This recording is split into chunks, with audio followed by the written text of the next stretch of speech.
Hello and welcome to the fifth episode of the City Health and Wellbeing podcast. I'm your host, Vishal Mehta.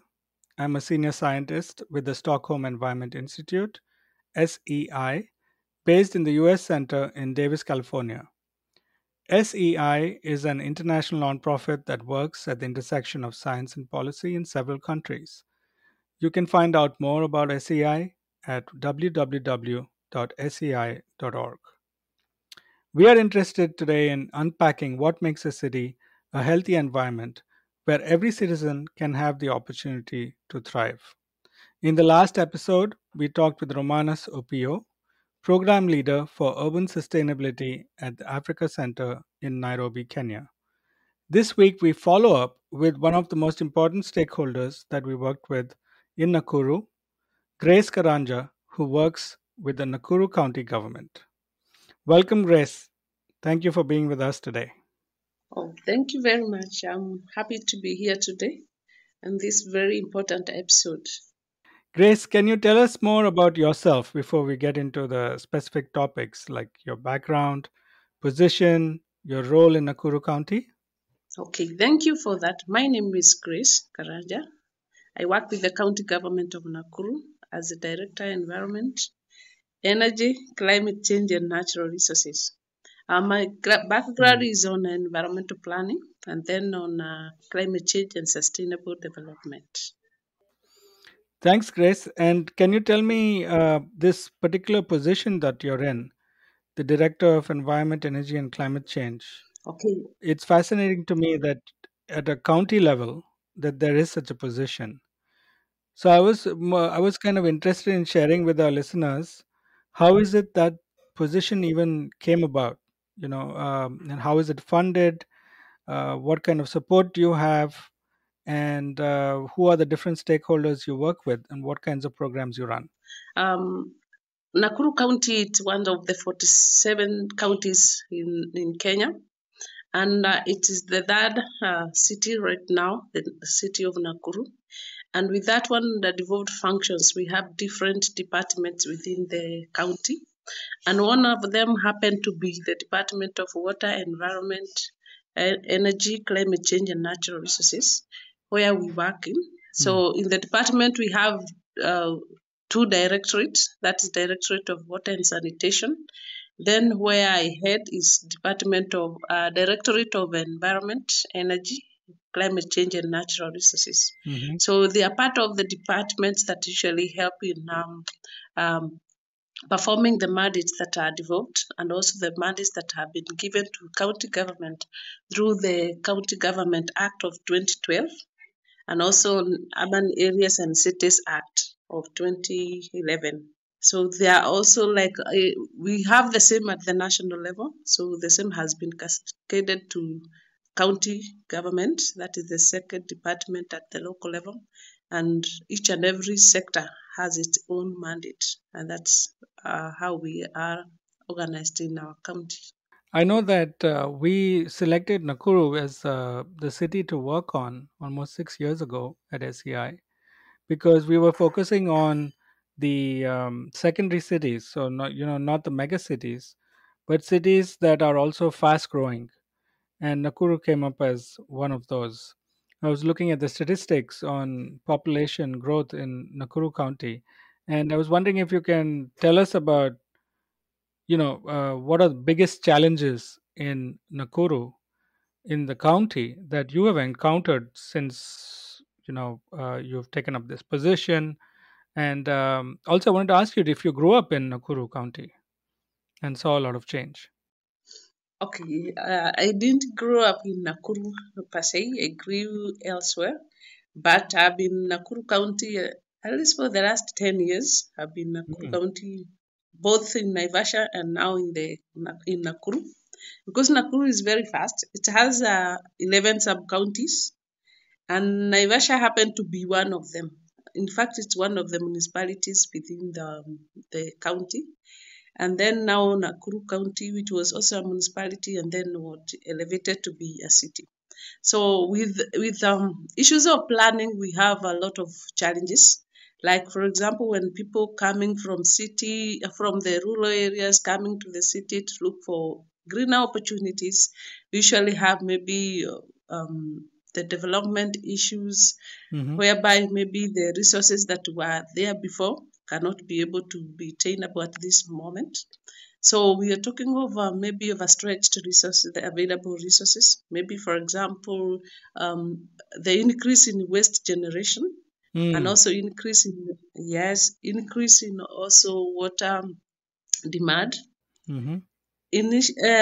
Basically, the things that basic needs that really a human need to survive in a city. Uh, some of them are a bit challenging because we've seen in various areas that maybe we do not have maybe enough water to drink. Mm-hmm. Others do not have the services maybe others are having, or but the county is working very hard to ensure that we are also taking the service to the people, and that one through reticulation of water in more areas, provision of energy services at the same time, and also on issues of education and awareness. Because when the urban sprawl is happening, it comes with its own challenges, and if you are not able to take care of that challenges before it happens, then you are not able to manage that urban setup. So as the county or as the cities grows, Mm-hmm. it comes with a lot of challenges at the same time opportunities. So even if we have population growth, we Mm-hmm. have a lot of economic activities coming up as a result of many people now coming to look for this. So they have a diversified economic activities. So before we didn't have many markets. Now many modern markets are coming up. Mm-hmm. Initially, we did not have like green urban setups. Many of them were not well made. Right now, they are all rehabilitated and people are living. So we are talking of having maybe challenges, opportunities, and also things we can be able to take advantage of and grow our city. I was also wondering about the specific emphasis on climate change. What have you seen or what have you experienced in terms of climate change in Kenya and in Nakuru that seem fairly attributable to climate change? Because you have different stressors. You have all the in migration, you have many more people growing. This happens all over the world, like where Gokul and I grew up in Bangalore in India, for example. But it's like history repeating itself. So we have those challenges, but in what ways does climate change itself impact those other stressors of increasing demand in energy and water and waste management services and transportation? You have touched on a very important area whereby climate change is not just something that happens when you just wake up. It has been something that is happening, and we can already see the trends. Mm-hmm. For example, in Nakuru, from the history and from the things that I've been able to see, we have experienced a bit of temperature rise Mm. where some of the areas were very cold, but right now the temperatures are rising. We also have a water rising levels in our lakes. Remember, Nakuru County hosts the many lakes in the country, Yes, in the Rift Valley. Yeah. around six of them. So with that one comes with its own challenges. So the most affected lakes are Lake Naivasha, Lake Nakuru. Even right now, many people are displaced as a result of wastewater rising levels. Mm. We also have some instances we experience a lot of prolonged drought that was not there before, both hydrological and agricultural drought. Mm. So to some instance, we have experienced also invasive species Ah. in terms of yeah, some invasive species which has destroyed maybe of our agricultural products. So you feel like some of the things maybe where the areas were very much productive are no longer that. Mm. So also as we search for resources, you see the inadequate water supply as a result of a demand. Mm. So to some areas where maybe you are drilling even dry wells, boreholes that are dry, that means Right. there is no yes, the replenishing of water, the water Mm, cycle, it's not happening as it used to be. So to some extent, the things that are vivid enough is things we can be able to attest and see from previously. Maybe people who were there before, they can tell us we used to have a river that was we could swim, we could do all sort of things. mm, Right now, there's no river. mm, Some of them were even seasonal rivers. They used to take a long time. Right now, mm. not, something is not the same anymore. So in some areas they were very fertile as a result maybe of exploitation of the same resource. You see the production has gone down. Right, So to some extent, also in the area of pollution, both air, noise, and right. excessive vibrations, and also on in terms of land and water contamination. Mm, Because when they're all hustling to get things done and to get something on the table, each and everyone they can use different methods to ensure that they have food on the table. But how sustainable are they? So to that, if you have scarce resources and many people are depending on that resource, you expect the over exploitation of the same, and in the end, conflicts comes. So there are so many things that are happening, but as Nakuru County, as guided by the National Climate Change Act of 2016, county government are supposed to be to ensure that they mainstream climate change actions in their own plans. mm. And that's one has happened in Nakuru County, whereby we have our own Nakuru County Climate Change Act of 2021. Okay. And on the same, we have been able to develop a regulation fund, at least to source funds for climate financing. Ah, And this one is taking place in all our grassroots level wards. And we also have some financing programs through the National Treasury mm. called Financing Locally Led Climate Actions at the local level. So with that one is meant to ensure that we increase the resilience of our people. Also, we concentrate on mitigation and adaptations of climate effects. So with that one, we feel that if we capacity develop, we support our people, we encourage them on maybe coming up with alternative sources of livelihood, not to over depend on the things that are really um, characterizing the climate change or issues, Mm. and then we can be able now to have to build resilience, make our urban setup habitable.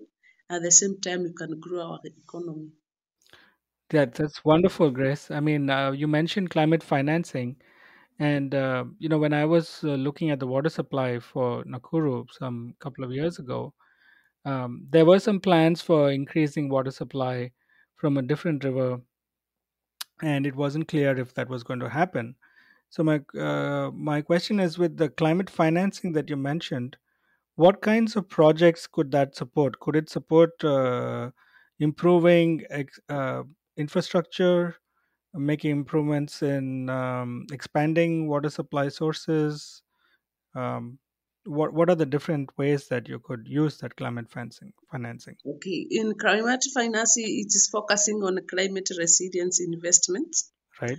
whereby it will have a high impact in terms of reaching out to the community and solving the issues that they are having right now.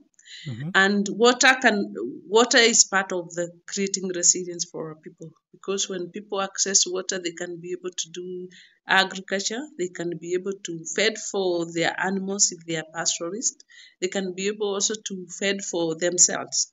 So they can be able to use it commercially by having commercial agriculture. You can grow crops and then you can be able to sell.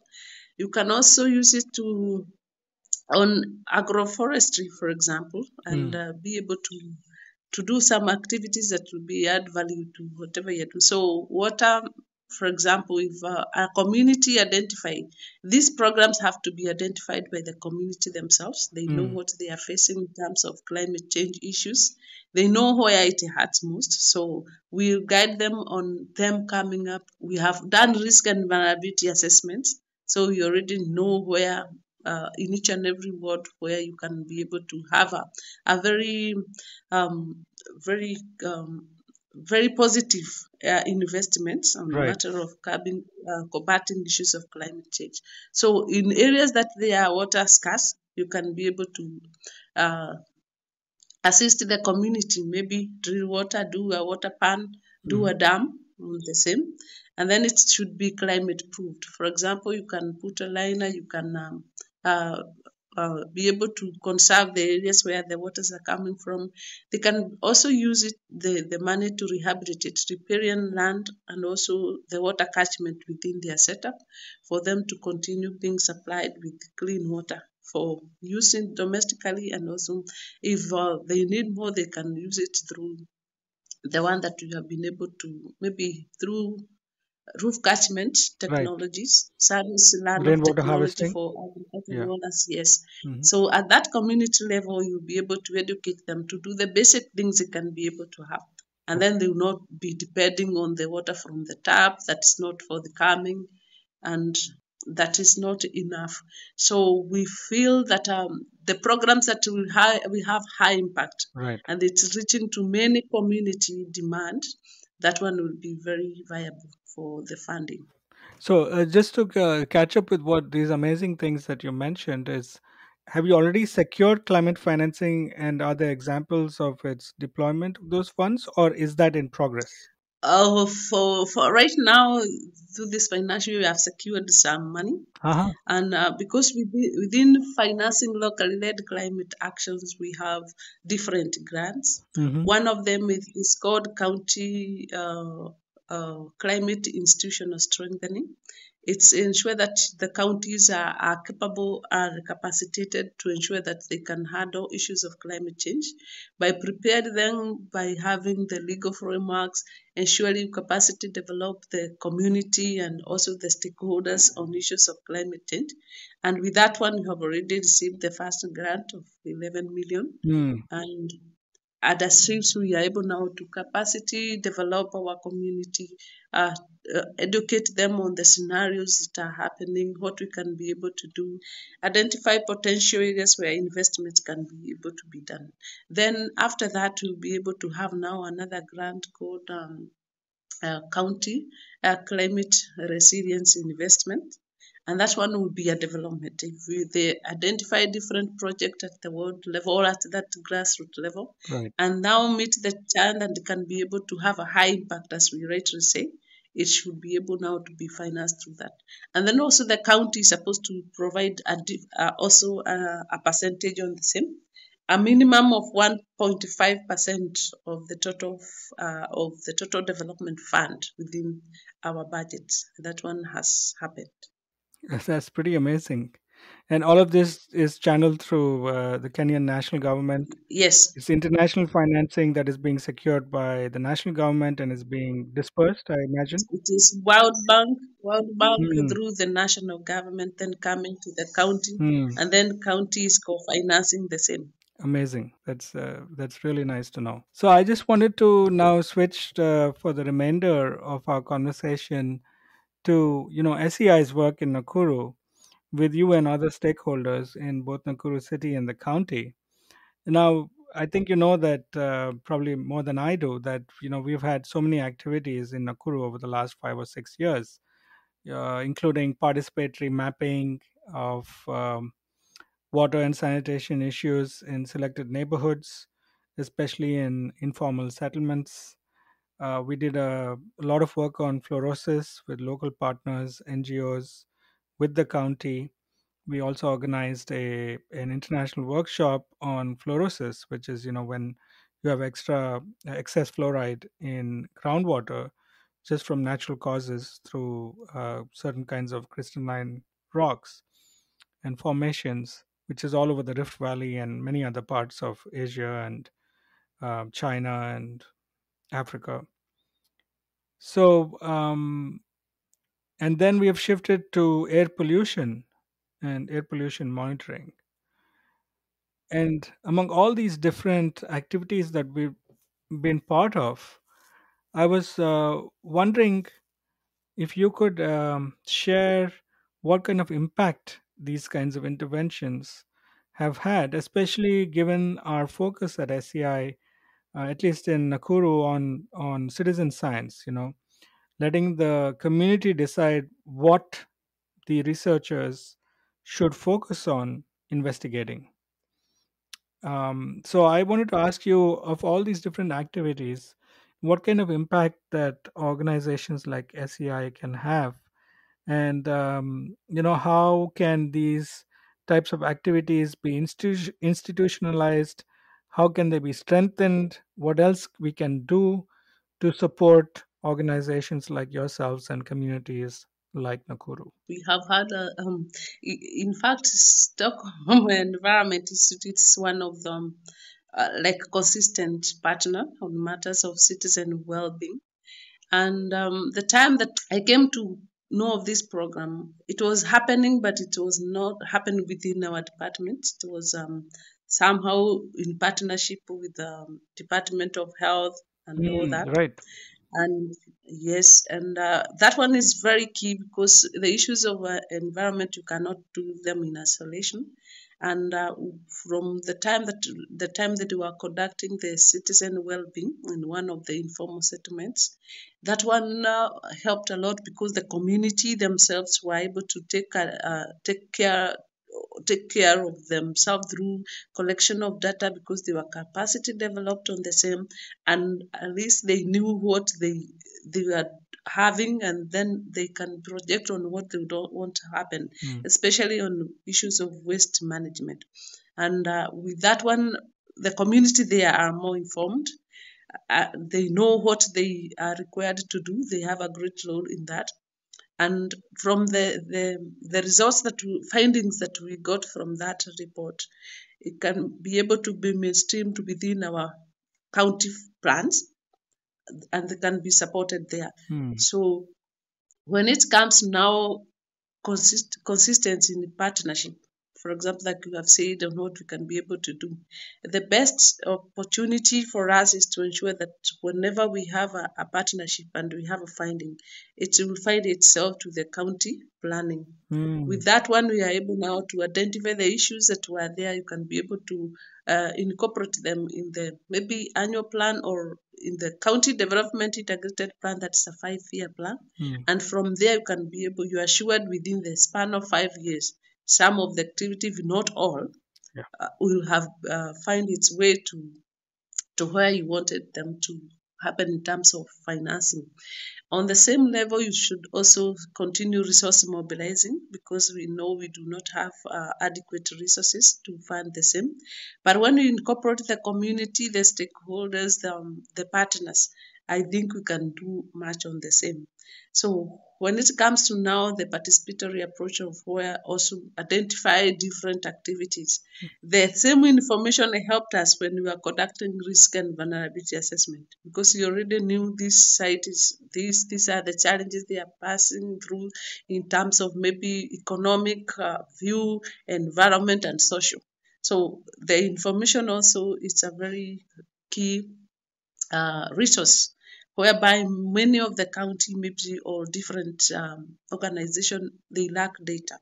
Right. And whenever you want to do something and you don't have accurate data for that matter, you'll not be able to do what is required. So to us, Stockholm has helped us in maybe coming up with and compiling data that is very informative, that has helped us to make proper decision making. On the same line, when it comes to issues of air quality monitoring, that has been a very good opportunity for us. And we are happy we also came as a test. And you are able also to supply us with the same 7 number air quality monitoring sensors. And that one has put us on a high level as a county because we are seen to be very keen on what we are doing as a county and advising the county for better. As a city, it has a lot of issues. We have a lot of pollution coming both from transport sector, agriculture sector. It's coming from the daily activity, commercial, and the activities that we are already doing. And if we stay business as usual, it will not be able to happen. We did a study before on like a baseline on greenhouse inventory for Nakuru. That is what, before it through other partners. That was taking through the January 2019 through December 2019. And it revealed that we are generating about 1,642,736 tons of CO2 Wow. as greenhouse emission as a county. And in a layman, if you translate that, it's like you're talking of driving car around 37,000 cars Hmm. from Nairobi or from Nakuru to Nairobi, that is our capital city, on a daily basis. Right. That is a lot. And that only was coming from the stationary energy, Oh, wow. coming from waste and transport. Hmm. So you see, if we are not able to monitor what we are generating, we will not have more effort in mitigating the same. So when you assisted us with the air quality monitoring sensors, we feel that data is helping us to make the right decision. And we would like your assistance in also escalating the same by ensuring that you capacity develop us and also our officers on the same, Hmm. so that we can have a well monitored data. We can be able to keep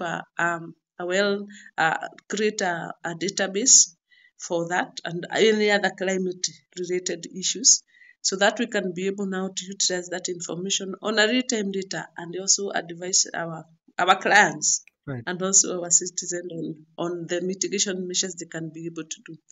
On the same level, we are able now to know what we are generating, maybe in where, and what are the things that we can be able to put in place to ensure that we mitigate against that. So our request was to have, without a legal framework, Ah, you'll be doing things in futility. So to like strengthen that component, we really wish that if we can partner with you and develop air quality plan or policy or a regulation, so that we can be able to anchor all our activities within that act. And with that one, we feel that we have really done something for our city. And also, when we are reporting on climate issues, related issues, that one has come up very clearly, and we feel, as in Nairobi, we are the first one to have helped by you people and installed those air quality monitoring sensors, and we feel we are good. hmm. Some other counties are taking shape Very of the same, progressive. asking how did you manage to do that, Right. and we feel that we want to maintain the same relationship and then moving it to whether put more, maybe install more of the air quality, Hmm. but capacity development on the same is very key. I was just thinking when you mentioned the legal framework, when we did the workshop on water quality a couple of years ago, almost like exactly 2 years ago, I think, which was virtual. We were also focusing on emerging pollutants when it came to water quality from pharmaceuticals, for example, and how there isn't any kind of legal framework or laws that address those issues. And that was the same with the Indian partners we had in that workshop. Is that there are gaps in the legal framework that we should probably be concentrating on and helping out with.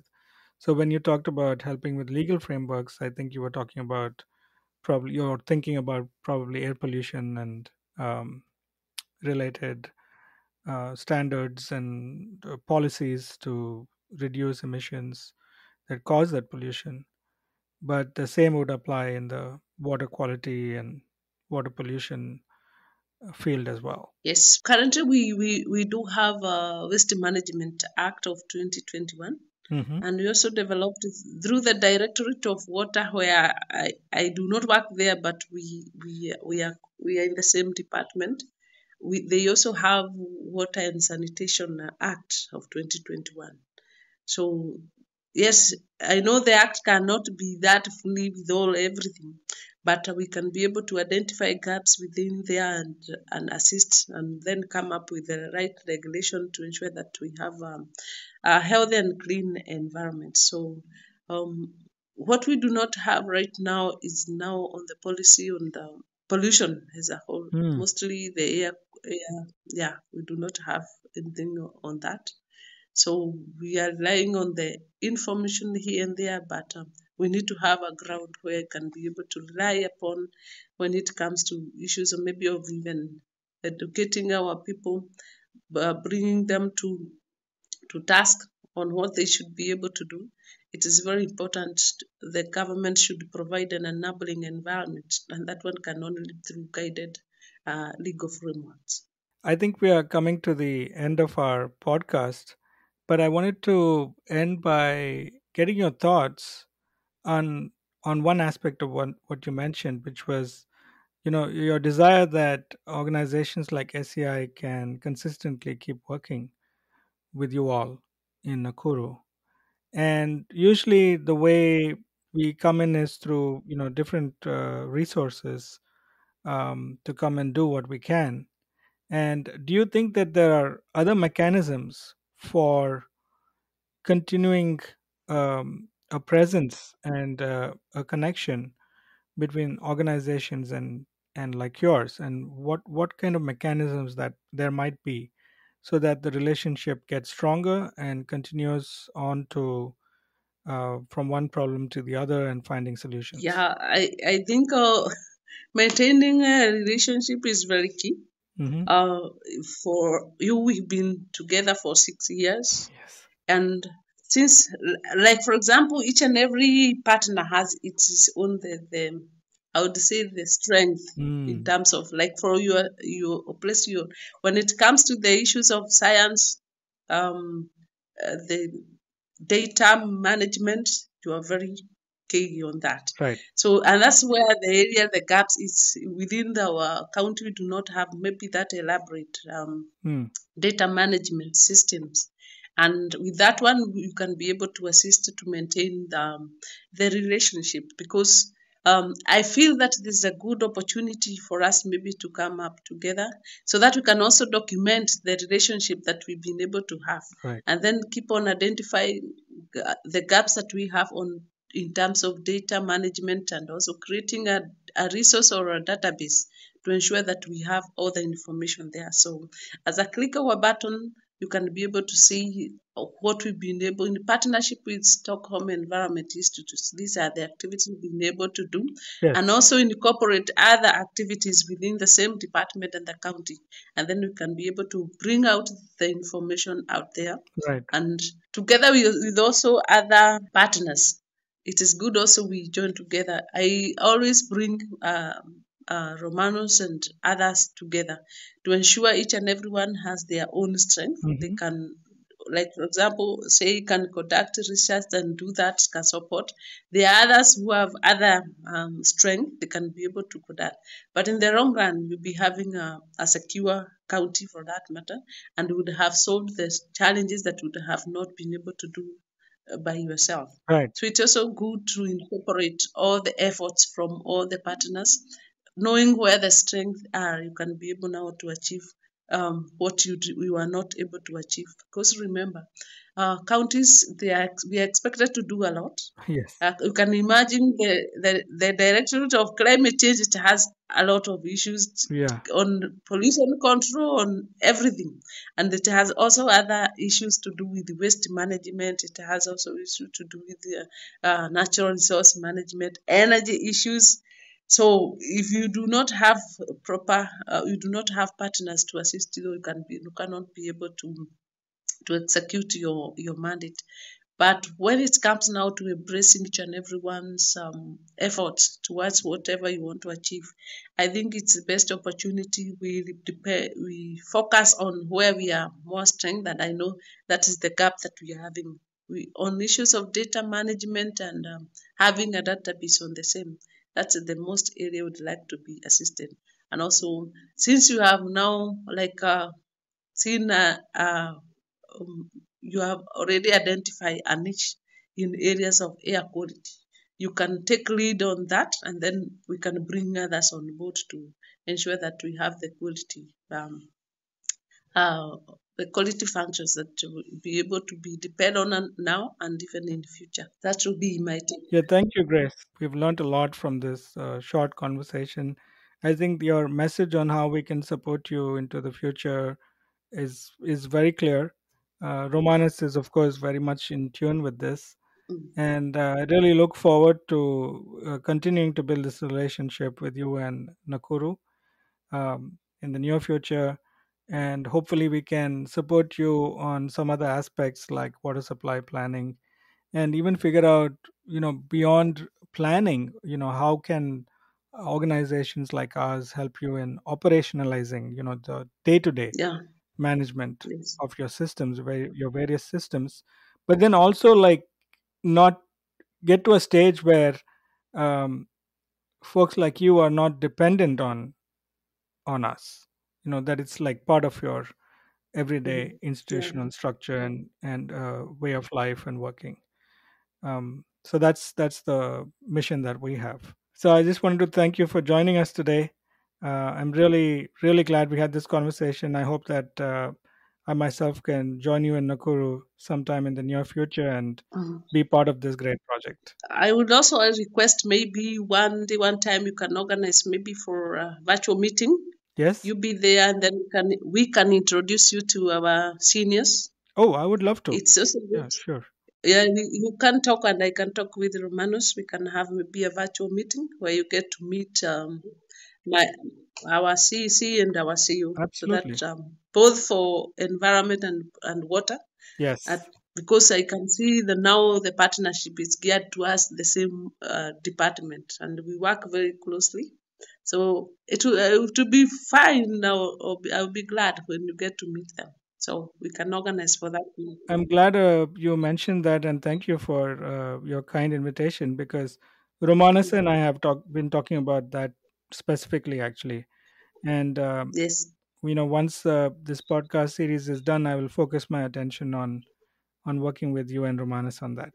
So thank you. yes, yeah. So well, have a great day.